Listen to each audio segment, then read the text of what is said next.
Yesterday, I talked about Nike endorsing controversial figure Colin Kaepernick, making him the face of the Just Do It movement.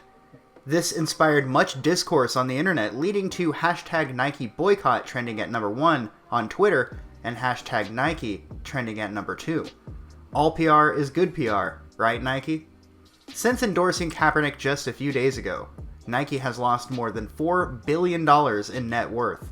$4 billion lost in that short amount of time must sting.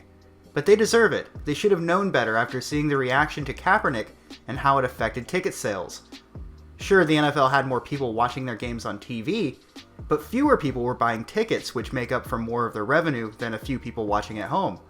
Sure, high viewership is good, but you stand to gain much more as the NFL by having fans attend the games.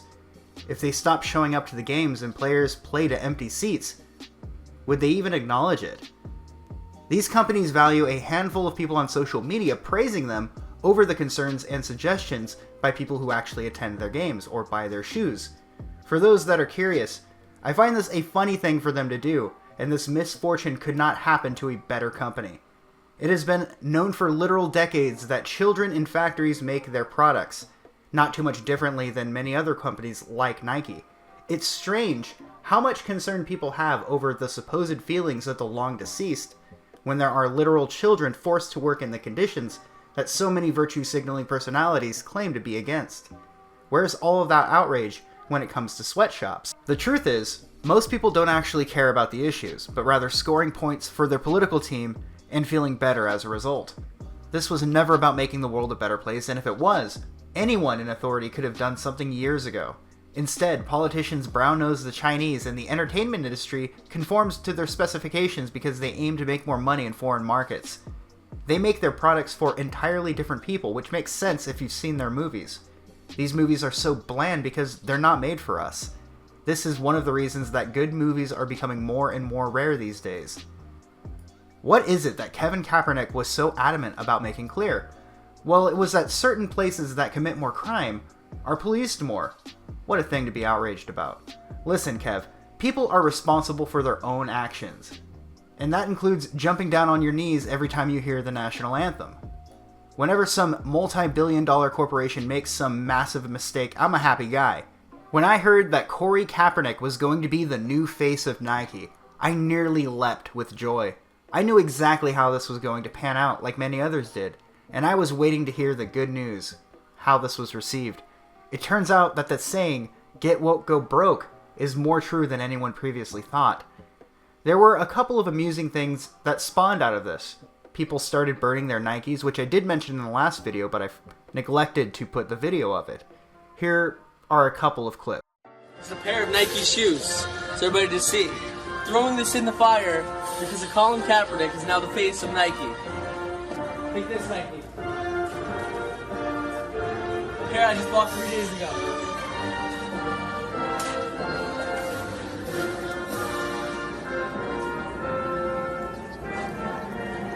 You know how many other sneakers there are to buy, to choose from?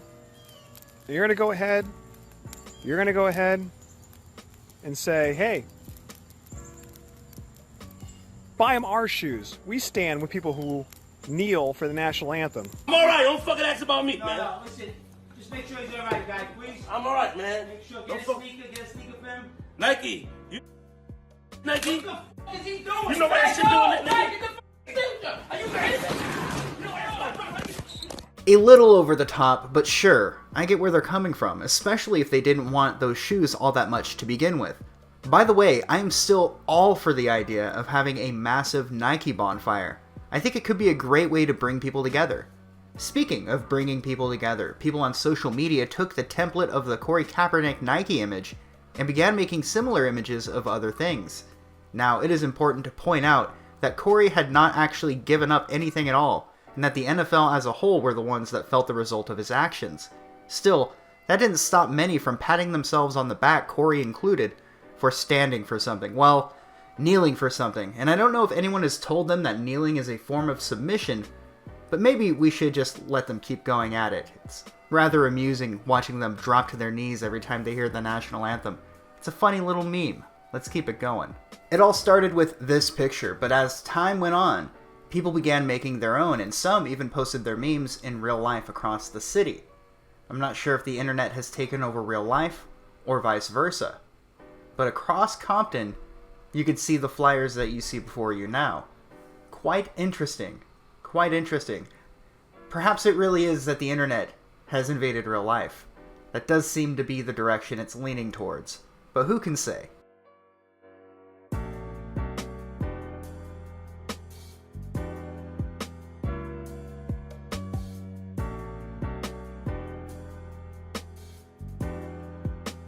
The state of California is at it again with a new Senate bill, SB 826, that intends to force companies to put more women on their executive payroll.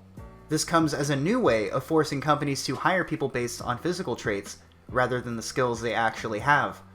The bill does not mention Norway, oddly enough, which had attempted something similar just a few years ago. As you might imagine, it didn't turn out well for Norway. This little bit is from the Washington Times article on SB 826. After the Norwegian parliament required that women make up 40% of publicly traded corporate boards in 2006, stock prices plunged and firm values dropped as boards added less experienced female directors, while the numbers of public firms decreased and private companies increased. The quota led to younger and less experienced boards, increased in leverage in acquisitions, and deterioration in operating performance consistent with less capable boards.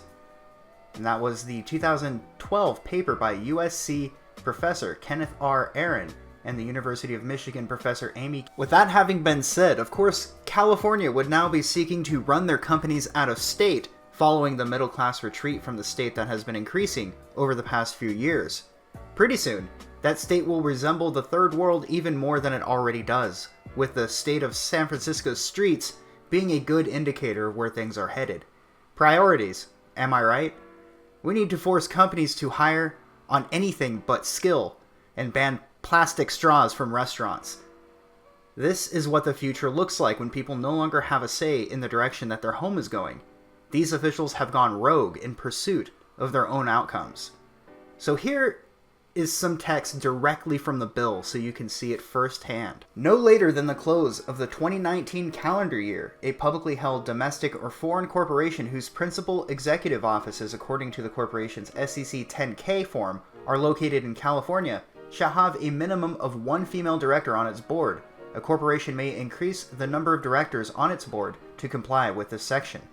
No later than the close of 2021 calendar year, a publicly held domestic or foreign corporation whose principal executive offices, according to the corporation's SEC 10K form, are located in California shall comply with the following.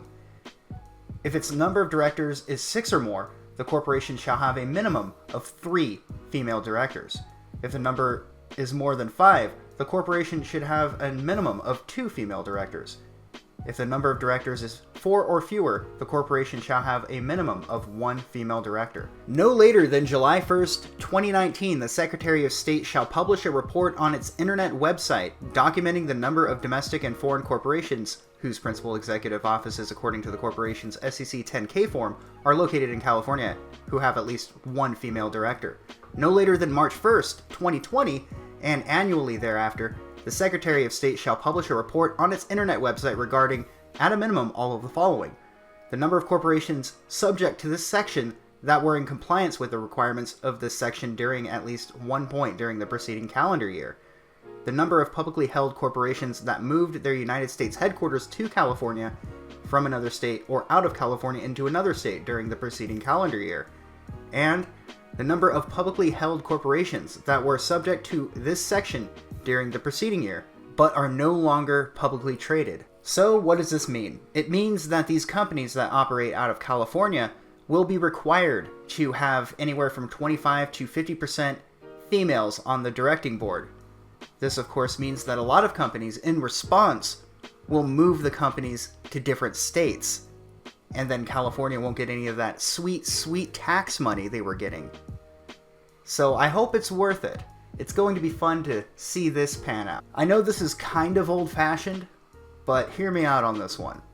I think we should just hire whoever's best for the position based on their skills and experience. I know that's crazy, especially in current year, but I think it is something we should investigate. We should see how effective that might actually be. Well, that'll do it for this video. I plan on being back with another video sometime later today, and I wanted to remind those of you that miss a lot of the live streams that I do have a backup channel that I upload all of the finished live streams to. A link to that is in the description. I'm getting close to that 1,000, so maybe they'll even let me monetize my channel at some point. That would be good. But anyway, here it is, your moment of clarity.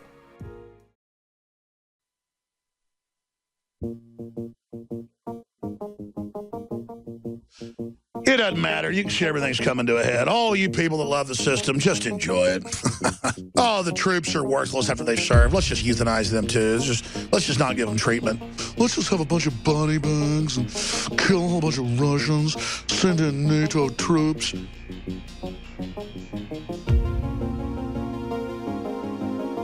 When they find out it's a centralized spiritual takeover via machines by a group of adepts, Luciferians on the inside, and that it's the end of humanity as we know it because the devil wants to play God and have a new creation.